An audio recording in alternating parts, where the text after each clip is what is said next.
मेरा नाम सैयद जाफ़र हुसैन, मैं अहलिया जूनियर कॉलेज में हिंदी अध्यापक हूँ।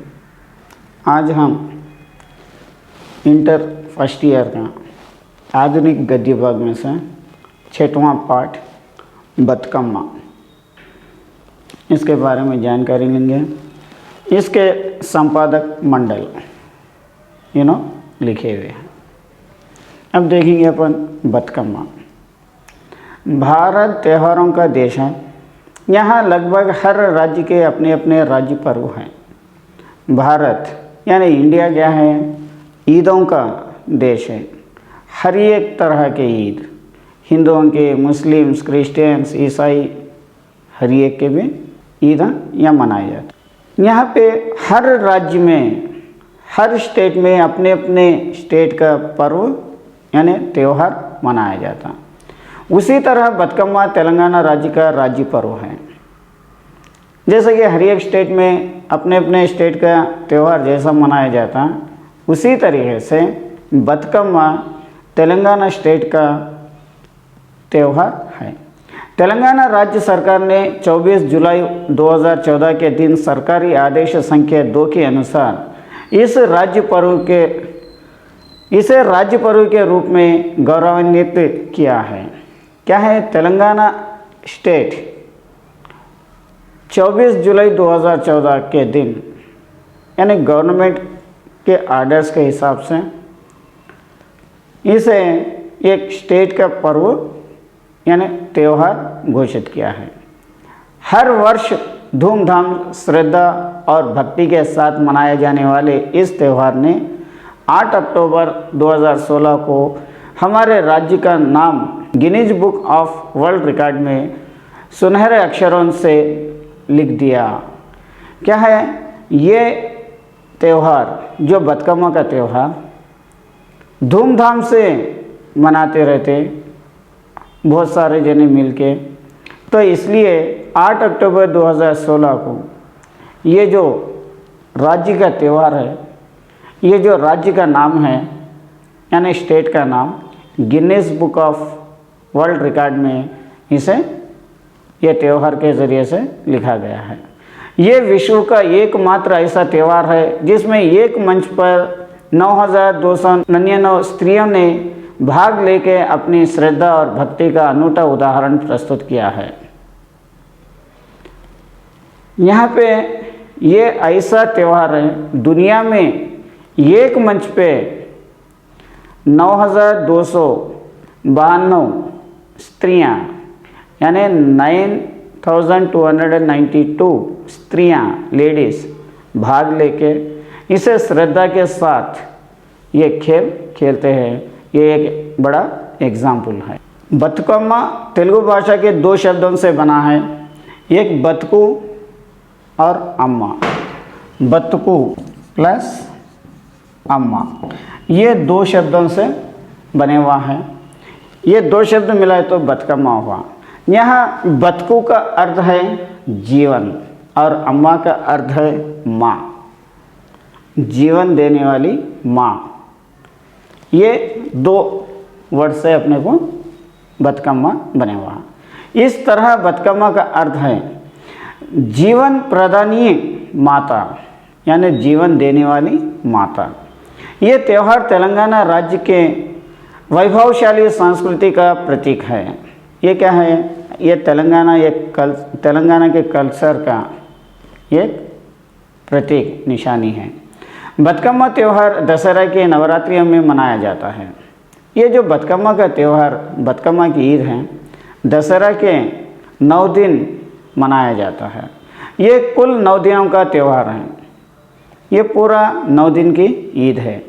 इसका आरंभ भद्रपद अमावास्या यानी महालया अमावस्या या पितृ अमावस्या से होता है। ये क्या है? इसका जो तेलुगु कैलेंडर के हिसाब से भद्रपद अमावस्या से शुरू होता है और सहुला बतकम्मा या पेद्दा बतकम्मा तक चलता है। उसके बाद ये अमावस्या होते होते सहुला बतकम्मा यानी तो पेद्दा बतकम्मा के नाम से यानी दुर्गाष्टमी, पेद्दा बतकम्मा यानी दुर्गाष्टमी के नाम तक चलता है। विशेष रूप से इसे स्त्रियां मनाती हैं। ये त्यौहार को ज़्यादा से ज़्यादा औरतें मनाती हैं। इसे मनाने की विशेष विधि है। 9 दिनों तक मनाए जाने वाले इस त्यौहार का हर दिन एक विशेष नैवेद्य रूपी नाम से जाना जाता है। ये क्या है, बहुत ख़ास तौर पे मनाया जाता है और 9 दिन भी मनाया जाता है और 9 दिन भी 9 किस्म के अलग अलग प्रसाद वहाँ पे रखे जाते हैं। पहले दिन को एंगिली पुव्वुला बतकम्मा कहा जाता है। ये जो पहला दिन है वो पहले दिन को एंगिली पुव्वुला बतकम्मा यानी झूठे फूलों का बतकम्मा मनाया जाता है। इस दिन नैवेद्य के रूप में तिल और चावल के आटे से बनाए गए क्या है, इस दिन पहले दिन तिल और चावल से बनाए ये 2 पीस के आटे से बनाए गए तिल और आटे से बनाए गए मीठा भोजन भेंट किया जाता है। ये मीठा खाना दिया जाता है। दूसरे दिन अटकुला बतकम्मा कहलाता है। दूसरे दिन क्या है, अटकुला, अटकुलू यानी चुड़वा। इस दिन नैवेद्य के रूप में चिड़वे के व्यंजन चढ़ाए जाते हैं। इस दिन क्या है, जो अटकुला बतकम्मा के दिन यानी चिड़वे के बतकम्मा के दिन चिड़वे से बनाया गया नैवेद्य यानी प्रसाद दिया जाता है। तीसरा दिन मुद्दपप्पू बतकम्मा यानी मुद्दपप्पू वो तो फीकी दाल, ये फीकी दाल का बतकम्मा। चौथा दिन नाना विमय बतकम्मा यानी घीले चावल का, घीला चावल, चावल को भिगा के ये बतकम्मा बनाया जाता है। 5वां दिन अट्टला बतकम्मा यानी उबले हुए चावल के आटे से बनाए गए डोसे वगैरह जो भी चीज़ हैं। 6ठे दिन अलिगिना बतकम्मा, अलिगिना यानी गुस्से में आना। ऐसा माना जाता है कि यहाँ पे इस दिन जो देवी प्रसाद चढ़ाने की जो देवी हैं वो देवी रूठ के बैठे हुए रहती, उन्हें कुछ नहीं खाती, तो इसलिए उनको रूठने से हटाने के लिए ये काम करते हैं। इसलिए इसे रूटी बतकम्मा यानी अलिगिना बतकम्मा नाम भी कहा जाता है। 7वां दिन वेपकायला बतकम्मा। वेपकायलू का मतलब है निम्बोली, जो नीम के झाड़ के जो बीज रहती वो, ये 7वें दिन यानी इससे मुरकुल चलाने वाले ये बतकम्मा या कुछ ऐसे नाम से कहलाया जाता है। अब 8वां दिन है वेन्नेमुद्दला बतकम्मा। वेन्नेमुद्दला यानी घी और मक्खन लगा के वेन्नेमुद्दला बतकम्मा, घी मक्खन तिल और गुड़ ये निवाले बना के बतकम्मा मनाते हैं। और 9वें दिन साहुला बतकम्मा, ये जो 9वें दिन रहता यानी आखिरी दिन साहुला बतकम्मा यानी तो पेद्दा बतकम्मा ये नाम से। यहाँ पे 5 तरह के चावल, दही चावल, पुलहोरा, नींबू चावल, नारियल चावल और तिल चावल ये चीज़ों से चावल से बनाते हुए आते हैं। ये 9वें दिन ऐसे ये नामों से मनाया जाता है। इस तरीके से 9 नामों से ये ईद मनाई जाती है। इन नैवेद्यों की यह विशेषता है कि इसमें ऋतु प्रधान फसलों के अनाजों का महत्वपूर्ण स्थान है। ये जो नैवेद्य हैं इसकी भी एक खासियत है, वो क्या है बोले तो जो फसलों के अनाज हैं वो अनाजों को इम्पोर्टेंट दिया जाता है। साथ ही इसमें उपयोग की जाने वाली सामग्री स्वास्थ्य की दृष्टि से अत्यंत लाभदायक हैं। जो इसमें इस्तेमाल करने वाली चीज़ तिल होंदो, घी होंदो, मक्खन होंदो, हर एक चीज़ भी अपने तंदुरुस्ती के हिसाब से, अपने स्वास्थ्य के हिसाब से ये बहुत फ़ायदेमंद है। इसके बाद बोडम्मा यानी गौरी माँ की पूजा विशेष ढंग से होती है। उसके बाद गौरी माँ की पूजा होती है। बोडम्मा की प्रतिमा को तालाब की मिट्टी से बनाया जाता है। जो ये बोडम्मा की यानी गौरी माँ की मूर्ति जो है वो तालाब की मिट्टी से बनाते हैं। बोडम्मा का पूजन वर्ष ऋतु के अंत और शरद ऋतु के आगमन का सूचक है। ये जो बोडम्मा यानी गौरी माँ का पूजा जो है ये वर्ष ऋतु का अंत, यानी बारिश का सीज़न ख़त्म हो गया और सर्दी का मौसम शुरू है, इसके एक इंडिकेट अपने को देते रहता। प्रकृति और बतकम्मा का सीधा और गहरा संबंध है। ये बतकम्मा और प्रकृति का, ये दोनों का भी एक गहरा संबंध है। बतकम्मा एक विशेष पिरामिडियन भिन्न भिन्न फूलों का आकार है, जो पिरामिड्स बनाते रहते हैं, वैसा ये फूलों से, तरह तरह के फूलों से ये आकार बनाते हुए, पिरामिड्स बनाते हुए आते हैं। इसमें प्रकृति की सुंदरता फूलों के रूप में दिखाई देती है। ये क्या है, अपनी प्रकृति जो कल्चर है, अपना नेचर जो है, अपना कल्चर जो है पूरी, तो इसकी खूबसूरती ये फूलों से दिखाई जाती। भिन्न भिन्न रंग के फूल जीवन के भिन्न भिन्न भावों के प्रतीक हैं। जो कलर कलर के फूल जो हैं वो क्या है, अपने भाव, अपने अंदर का भाव क्या है, यानी अंदर से क्या महसूस कर रहे हैं, किस तरीके से, कौन सा आदमी कैसा है, उन लोगों के भाव का निशानी है। इसलिए बतकम्मा को फूलों का त्यौहार भी कहा जाता है। इसलिए ये बतकम्मा को क्या है, फूलों का त्यौहार भी कहते हैं। वैसे इन फूलों का विज्ञान का स्वास्थ्य की दृष्टि से अत्यधिक महत्व है। वैसे ये जो फूला हैं, ये फूलों भी साइंस के नज़रिए से अपने सेहत के लिए बहुत अच्छा है। बतकम्मा बनाने के लिए उपयोग में लाए जाने वाले फूल, जिसे तंगेड़, जैसा बतकम्मा का जो पिरामिड्स बनाते हैं उसमें लाने वाले फूल है तंगेड़, यानी दातुन।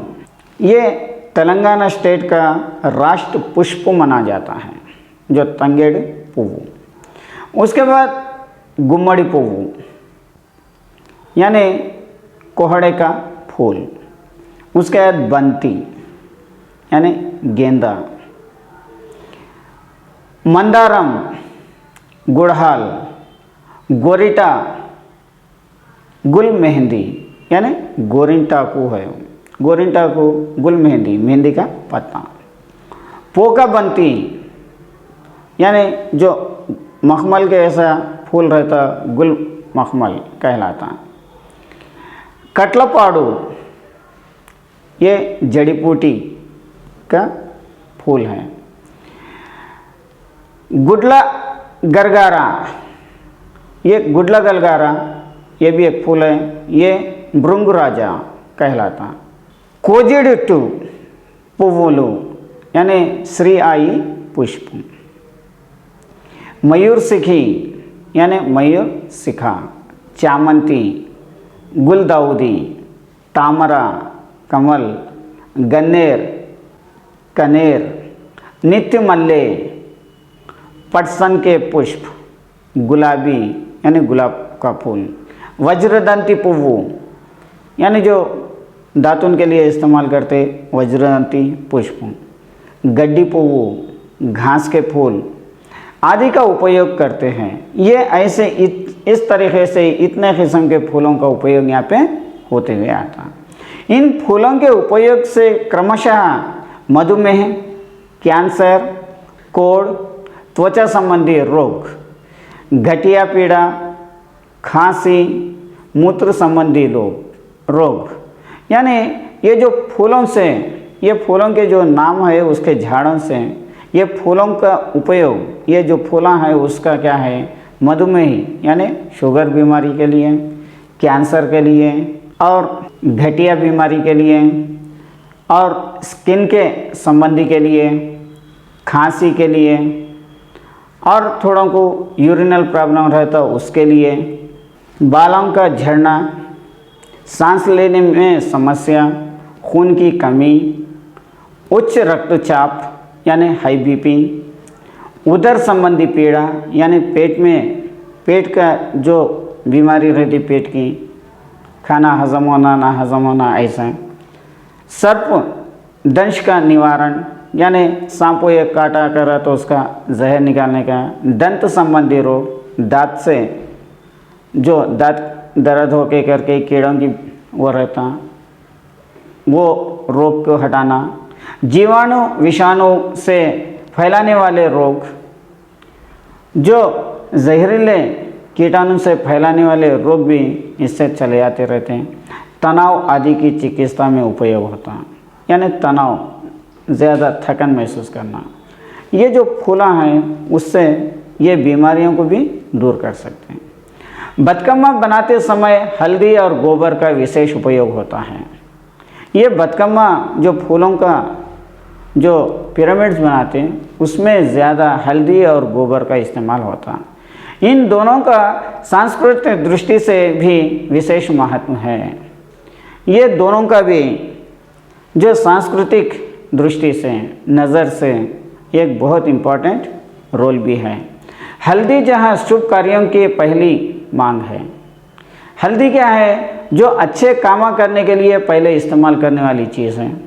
वही इसमें प्रोटीन, आहार, फाइबर, नियासिन, विटामिन सी, ई, के, पोटाशियम, कैल्शियम, तांबा, लोहा, जस्ता, मैग्नीशियम जैसे जीवाणु व विषाणुओं को नष्ट करने वाले तत्व विद्यमान होते हैं। क्या है ये? हल्दी में प्रोटीन्स रहते हैं, फाइबर्स रहते हैं, नियासिन रहते हैं, विटामिन सी, ई, के, पोटाशियम, कैल्शियम, तांबा, लोहा, ऐसे सारे चीज़ उसमें रहते हैं। ये क्या है? जो जहरीले कीड़ों को मारने की ताकत इसमें रहती। दूसरी ओर गोबर भी स्वास्थ्य की दृष्टि से बहुत लाभदायक है। दूसरी तरफ से गोबर भी सेहत के लिए थोड़ा फायदेमंद है। ये कृषि के लिए जहाँ श्रेष्ठ खाद है, ये जो खेतों के लिए बहुत अच्छा खाद दवा के ऐसा है। वही जीवाणु व विषाणु से घर की सुरक्षा करता है। ये गोबर ही घर में जो जीवाणु या विषाणु यानी जहरीले कीड़े हुए आते घर के, वो भी सुरक्षा करता है। इतना ही नहीं, इन फूलों में जल में विद्यमान जीवाणु का, विषाणु का नष्ट करने की क्षमता भी होती है। और इसके साथ साथ ये फूलों में उसमें जो जहरीले कीड़ों को उसको मारने की कैपेसिटी भी इसमें रहती। यही कारण है कि बदकम्मा का विसर्जन जल स्रोतों में करने से जल रोग फैलाने वाले जीवाणु व विषाणु से मुक्त हो जाता है। इसलिए जो ये बदकम्मा है, ये इसका विसर्जन यानी इसको सहलाने के लिए तालाबों में, नदियों में ले गए जाते हैं। इसका कारण यह है कि रोग फैलाने वाले जो पानी में बैक्टीरिया रहती, कीटाणु रहते, उसे मार देने और उससे बचने के लिए ये एक मौका है। परोक्ष रूप में बदकम्मा जल प्रदूषण को मिटाने में भी सहायक है। और एक भी देखा गया तो ये बदकम्मा क्या है?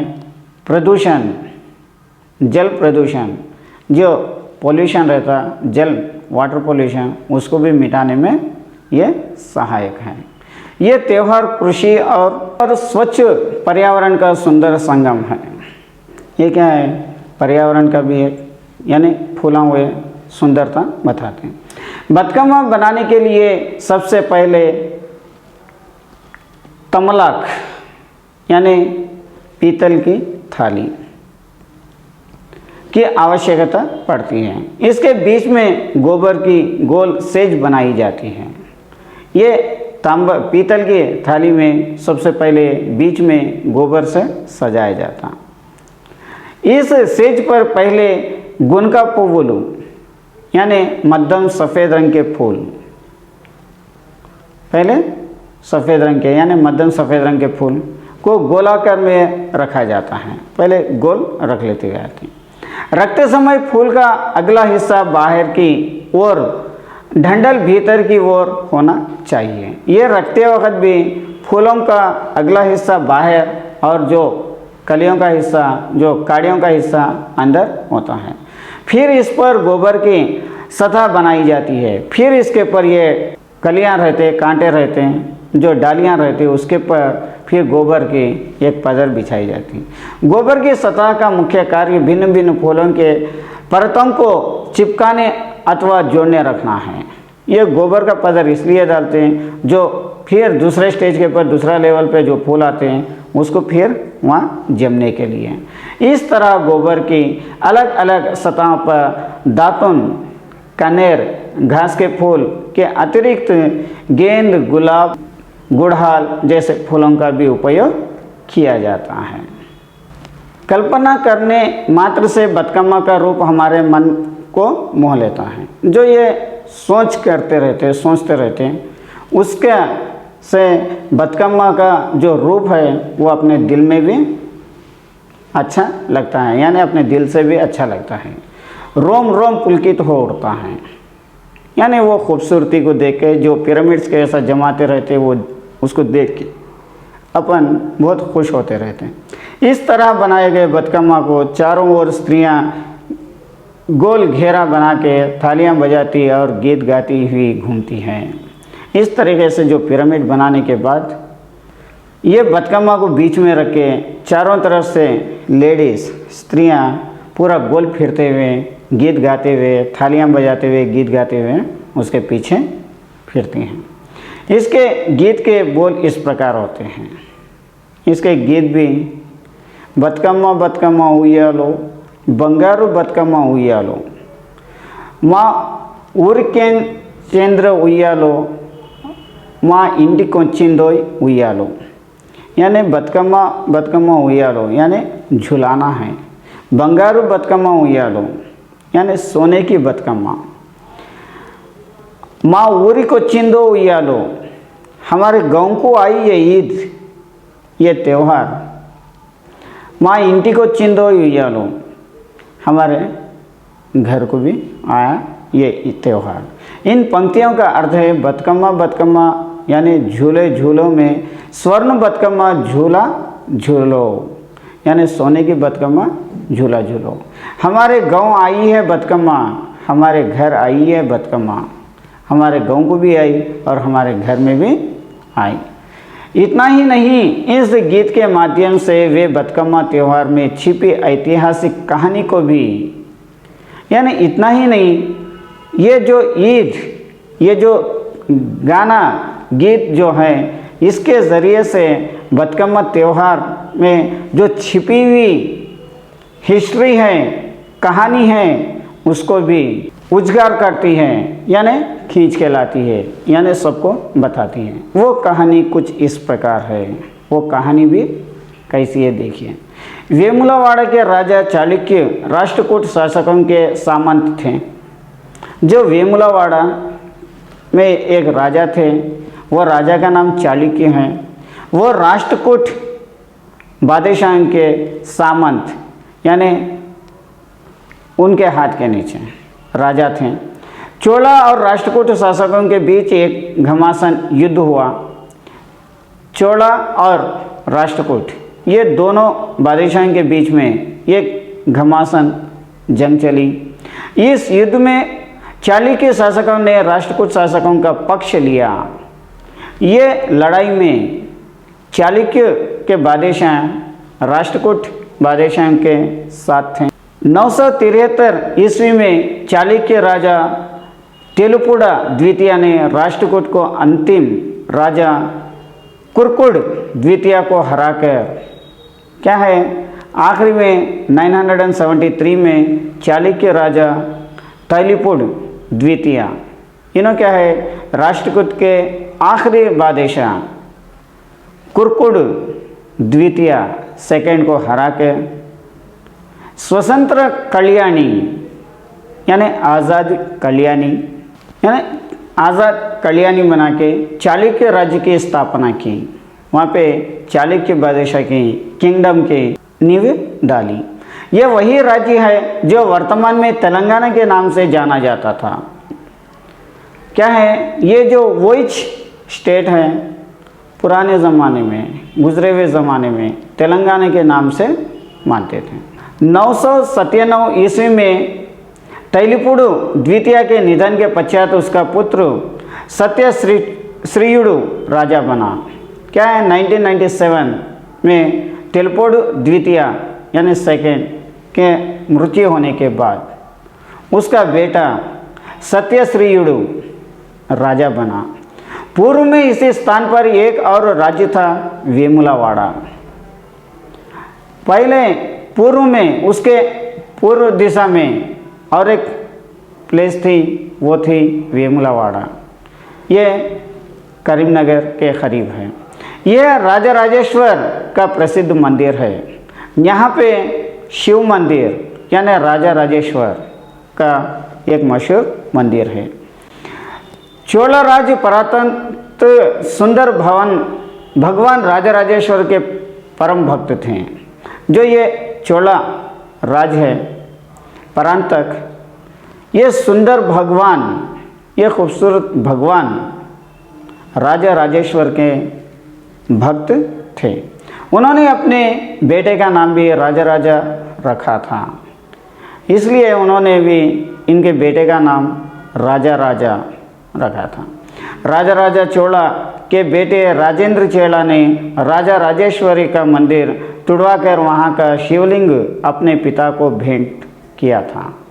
जब राजा राजा चोला का बेटा राजेंद्र चोला ये जो शिव मंदिर है उसे तोड़ के उसमें से शिवलिंग निकाल के अपने पिताजी को गिफ्ट में दिया था।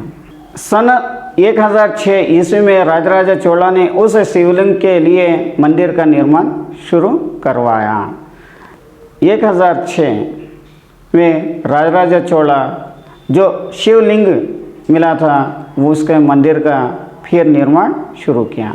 सन 1010 ईस्वी में तांजावुर में बौद्धेश्वर नाम से मंदिर की स्थापना हुई और वेमुलावाड़ा के शिवलिंग को उसी में प्रतिष्ठापित कर दिया गया।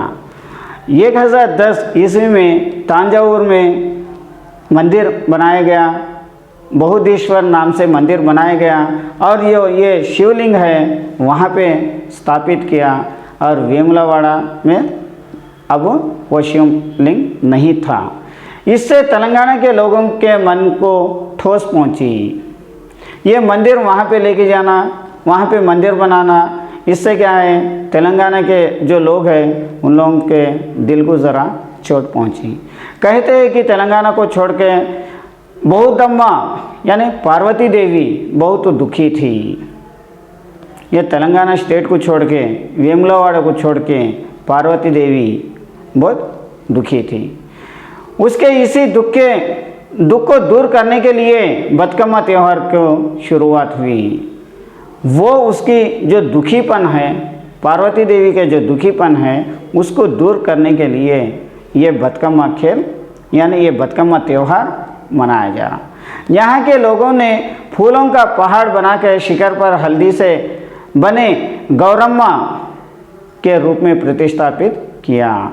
यहाँ के लोग यानी तेलंगाना के लोग फूलों से पहाड़ बना के इसलिए पिरामिड्स बनाते रहते हैं। ये बना के इसमें हल्दी डाल के और गौरी माँ का रूप प्रतिष्ठित किया वहाँ पे। कहते हैं कि उसी समय से बतकम्मा त्यौहार प्रचलन में आया है, इसलिए जब से ये बतकम्मा का त्यौहार चलते हुए आया। इस तरह देखा जाए तो इस त्यौहार का इतिहास 1000 वर्ष से भी पुराना है। अगर से इस नज़र से देखा गया, हिस्टोरिकल नज़र से देखा गया, तो ये जो बतकम्मा का त्यौहार है 1000 सालों से भी पुराना है। इसके अतिरिक्त एक पौराणिक कहानी भी है। इसके अलावा और एक भी कहानी है। कहानी एक प्यारी बहन के बारे में है। ये कहानी एक बहन के बारे में है। उसके 7 भाई थे, एक बहन है और 7 भाइयाँ थे। सभी वीर और साहसी, सब और हिम्मत वाले और ताकतवर। सभी के विवाह हो चुके थे, सबके शादियाँ हो चुके थे। सभी भाई अपने बहन से अत्यंत प्रेम करते थे। ये 7 भाई भी अपनी बहन से, एकलौती बहन से बहुत मोहब्बत से रहते थे, किंतु भाभियाँ ईर्ष्या करती थी। लेकिन जो भाभियाँ हैं इनसे ईर्ष्या यानी इनसे बातचीत नहीं करती थी, एक दुश्मनी के ऐसा करती थी। एक दिन सभी भाई शिकार के लिए वन गए। एक दिन पूरे भाई शिकार करने के लिए जंगल को गए। बहुत देर होने पर भी वो नहीं आए। शाम हो गई, बहुत देर हो गई, लेकिन उन लोग नहीं आए। इस अवसर का लाभ उठा के भाभियाँ ने बहन को बहुत यातनाएं दी। इसका फ़ायदा उठा के, इसका मौका उठा के भाभियाँ क्या है, ये बहन को बहुत परेशान किए। बहन भाभियों की यातनाएं से तंग आके घर छोड़कर चली गई। ये जो बहन है, भाभियाँ जो सताए, वो सताना देख के वहाँ से तंग होके उन्होंने घर छोड़ के वहाँ से चले गई। जब सभी भाई घर पहुँचे, समय हो जाने के बाद सब भाई घर पहुँचे, तब वे अपनी प्यारी बहन को ढूंढने लगे। सब भाई फिर शिकार से, जंगल से आ गए और अपनी बहन को ढूंढने लगे। आवाज़ भी दी, किंतु वो आवाज़ नहीं आई। उन लोग पुकारे, आवाज़ दिए, लेकिन बहन की आवाज़ नहीं आई। उन्होंने पूरी बात समझ में आ गई। जब ये 7 भाइयों को भी समझ में आए कि भाभियाँ यानी अपनी पत्नियाँ कुछ सताए होंगे बहन को, अपनी बहन की खोज में उन्होंने धरती आकाश एक कर दिया। अपनी बहन की तलाश में उन लोग क्या है, ज़मीन आसमान को एक कर दिए। खोज खोज कर बहुत थक चुके थे, ढूंढ ढूंढ के बहुत थक गए। प्यास बुझाने के लिए एक कुएं के पास पहुँचे। पानी की प्यास लग रही थी। ये प्यास बुझाने के लिए इन लोग एक बौली के पास पहुँचे, कुएं के पास। वहीं पर कमल के फूलों से भरा एक तालाब था। वहाँ पे एक तालाब था, उसमें कमल के फूल खिले हुए थे। उन्होंने देखा कि तालाब में से एक बड़ा सा कमल का फूल खिल के बाहर आ रहा था। उसमें से एक बड़ा कमल का फूल खिल के बाहर आ रहा था। उस प्रांत के राजा ने उस फूल को तोड़ के अपने महल के तालाब में लगा दिया। वो वहाँ का जो जगह का बादशाह है, उन्होंने ये फूल को तोड़ के अपने तालाब में लगा दिया। तालाब के किनारे घने दातुन के पौधे उग गए। ये तालाब के किनारे पूरे तंगेड़ू यानी दातुन के झाड़ा लग गए।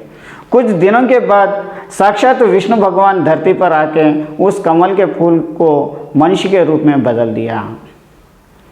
कुछ दिनों के बाद विष्णु भगवान ज़मीन पे आके जो कमल का फूल है, कमल के फूल को इंसान के रूप में बदल दिया। उस अवतार को उन्होंने माता लक्ष्मी का अवतार घोषित किया। ये जो अवतार हुआ इंसान के रूप में, तो ये उन्होंने क्या है, माता लक्ष्मी का अवतार घोषित किए, ऐलान किए। फूल का माँ लक्ष्मी के अवतार में बदलना जीवन प्राप्ति का प्रतीक है। जो फूल है, माँ लक्ष्मी के रूप में बदल जाना, ये क्या है, ज़िंदगी का एक प्रतीक है। इसलिए ये घटना बतकम्मा के नाम से प्रसिद्ध हुई।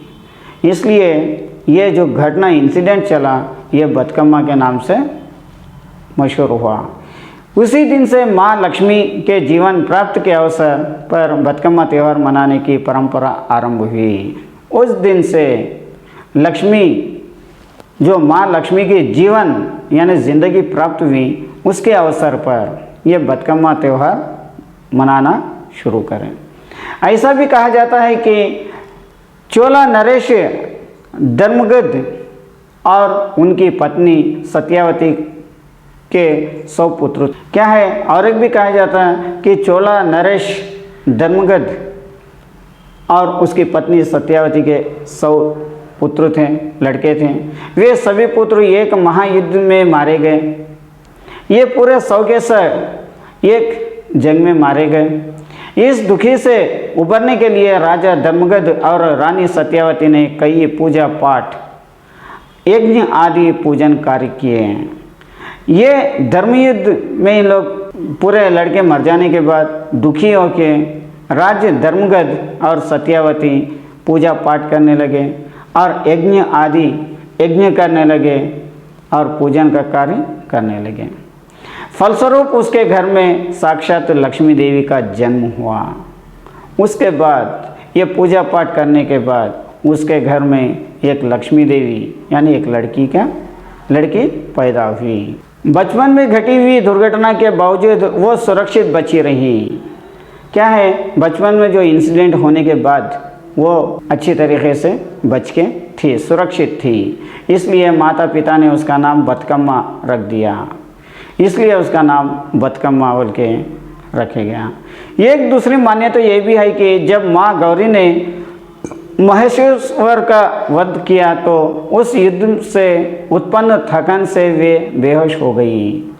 उसके बाद और एक भी कहानी यह है कि माँ गौरी जो राक्षस है उसको वध किया, उसको मार देने के बाद वो जंग में थकन से बेहोश होकर गिर गई। कहते हैं कि उन्हें उठाने के लिए वहाँ उमड़ी स्त्रियों की भीड़ ने बतकम्मा गीत गाया था। उनको उठाने के लिए, जो बेहोशगी में से उठाने के लिए वहाँ पे लेडीज़ जो जमा होके ये बतकम्मा का गाना गाए थे। इन कथाओं के अतिरिक्त भी कई लोक और मिथकीय कथाएं मान्यता में है। इसके अलावा और थोड़े लोक कहानियाँ और कथाएं ये सब भी इसमें आते रहते हैं। जो भी हो, इन सभी कथाएं में जीवन प्रार्थनीय माता की महत्व का कितना भी हो, ये जो भी हर एक कहानी में भी जीवन के प्रदानीयता यानी जीवन दान, उसके माता के महत्व क्या है, यह सब बताया गया है।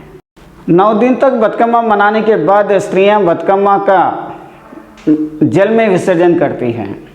9 दिन बतकम्मा के त्यौहार मनाने के बाद पूरे लेडीज़ बतकम्मा को क्या है, पानी में विसर्जन यानी सहलाते हैं। ये प्रक्रिया विशेष ढंग से संपन्न होती है।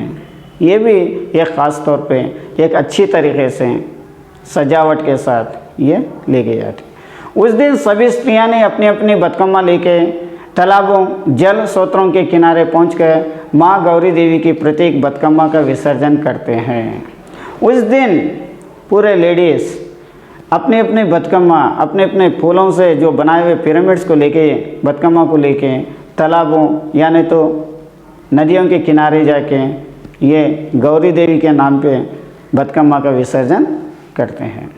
विसर्जन के समय वे बतकम्मा से अपने समाज, परिवार व स्वयं की मंगल कामनाएं करती हैं। ये जो विसर्जन करते वक्त, सहलाते वक्त ये बतकम्मा से अपने समाज के लिए, अपनी सोसाइटी के लिए, अपने परिवार के लिए, अपने फैमिली के लिए और अपने लिए अच्छाई के लिए उससे दुआएं मांगती हैं। बतकम्मा विशेषकर स्त्रियों का त्यौहार है। बतकम्मा क्या है, ख़ास तौर पे लेडीज़ का त्यौहार है। इस त्यौहार की वे केंद्र बिंदु होती हैं। ये क्या है, लेडीज़ यहाँ पे इम्पोर्टेंट होती हैं। उसकी भक्ति और श्रद्धा उसमें आत्मविश्वास, आत्मसम्मान व आत्मगौरव की भावना को दर्शाती है। ये क्या है, उनके भक्ति यानी लेडीज़ की भक्ति और श्रद्धा, इंटरेस्ट, ये सब क्या है उसमें आत्मविश्वास को, अपना आत्मसम्मान बढ़ाने के लिए और अपना गौरव बढ़ाने के लिए ये सब चीज़ें इसमें दर्शाए जाते हैं। ये त्यौहार भारतीय समाज में स्त्रियों के गौरवशाली वैभव का गुणगान करता है। ये जो त्यौहार है, बतकम्मा त्यौहार, हिंदुस्तान के समाज में लेडीज़ की इज्जत का गुणगान करता है। महाशक्ति की प्रतीक गौरी माँ का भी एक स्त्री है। जो महाशक्ति का रूप जो है गौरी माँ, ये भी एक स्त्री है। सुख, शांति व संपन्नता के प्रतीक लक्ष्मी भी एक स्त्री है। सुख शांति के लिए भी उसकी निशानी लक्ष्मी एक स्त्री है। इसलिए स्त्री को साक्षात देवी का अवतार कहा जाता है। इसलिए स्त्री को क्या है, एक देवी का अवतार भी, एक देवी का रूप भी माना जाता है। इस त्यौहार से हमें यह पता चलता है कि स्त्रियां न केवल ममता, प्रेम, समर्पण, त्याग की प्रतीक है, बल्कि समय आने पर समाज के हितों के लिए अपना सर्वस्व निछावर करने के लिए भी तत्पर रहती है।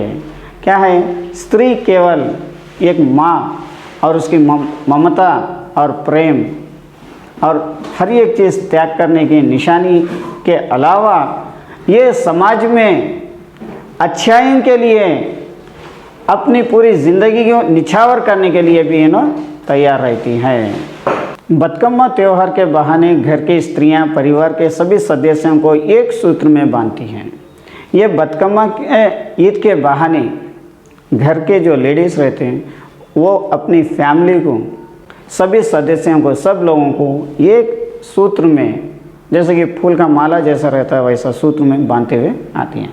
वास्तव में स्त्री तो वह देवी है जो अपने घर को कलह, शत्रुता और बुरी नज़र से बचाती हैं। असलियत में स्त्री ऐसी एक महान देवी है, वो अपने घर को दुश्मनों से, हर एक चीज़ से, बुरी नज़र से बचा लेते हुए आती है। इसलिए कहा जाता है कि जहाँ स्त्रियों का सम्मान और आदर होता है वहाँ साक्षात भगवान निवास करता है। इसलिए एक कहावत भी है कि जहाँ पर स्त्री का सम्मान होता है वहाँ पे भगवान अपना निवास, अपना घर बसाता है। ये त्यौहार उसी रूढ़िवादिता का विरोध करता है जहाँ पुरुष को प्रधान माना जाता है।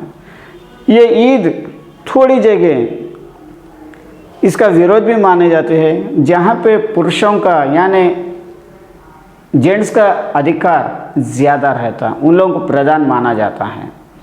ये त्यौहार स्त्री शक्ति को पहचानना, उनके आदर करना और समाज में उचित स्थान देने पर बल देता है। ये जो ईद है बतकम्मा, ये स्त्री शक्ति क्या है उसको पहचानना और उसको इज़्ज़त देना और समाज में उसको अच्छा स्थान देना, इज़्ज़त देना, इसके पर यह आधारित है। तेलंगाना यदि शरीर है तो बतकम्मा उसकी आत्मा। अगर से तेलंगाना एक ढांचा शरीर बोल के माना गया तो उसका ये जो बतकम्मा है उसकी आत्मा यानी दिल है। बतकम्मा के बिना तेलंगाना राज्य की कल्पना करना असंभव है। बतकम्मा के बिना तेलंगाना स्टेट की कल्पना करना, सोच करना ये असंभव है। 9 दिनों तक चलने वाले इस त्यौहार में स्त्रियों का करताल से सारा वातावरण गूंज उठता है। ये 9 दिन मनाए जाने वाली ईद से पूरे स्त्रियों का करताल यानी जो बतकम्मा खेलने की आवाज़ और उन लोगों के गीत और वहाँ का माहौल पूरा गूंज उठता है। नीरस भी सरस भी बन जाता है यानी खुशियाँ भी फैला देता है। निर्जीव भी सजीव का प्रतीक होता है। क्या है, जो बूढ़ा भी रहने दो, एक जवानी के जोश में आके ये निर्जीव से सजीव यानी जानदार भी बन जाता है। स्त्रियों के चेहरे पर बतकम्मा के बहाने जो मुस्कान और खुशियाँ दिखाई देती है उसके पीछे उसकी मंगल कामना की भावना है। जो ये बतकम्मा त्यौहार के बहाने जो लेडीज़ में खुशियाँ आती हैं, मुस्कान आती है, खुशियाँ आती है, ये सब उसके मंगल कामनाएं यानी ज़िंदगी अच्छी चलने की कामनाएं की भावना, उन लोगों के भावना उत्पन्न होती है। वे अपने गीतों के माध्यम से माँ गौरी देवी से प्रार्थना करती है कि बरसात के दिनों में घटने वाली अनहोनियों से न केवल उन्हें बल्कि उनके घर परिवार समाज को बचाएं। ये जो बतकम्मा गीत से जो गौरी माँ से ये पूजा के साथ इन लोग प्रार्थना करते हैं यानी दुआ मांगते हैं कि जो बरसात में जो घटनाएं गुजरे या कुछ बीमार पड़े वैसे अनहोनियों से बचाए और मेरे कुछ नहीं, मेरे घर परिवार और मेरे समाज सबको बचाने के लिए इन लोग दुआएं मांगते हैं। आगे भी उनकी रक्षा इसी तरह करती रहें और आगे आगे भी मेरे परिवार की, मेरे घर की, मेरे समाज की और मेरी रक्षा करते रहना चाहिए।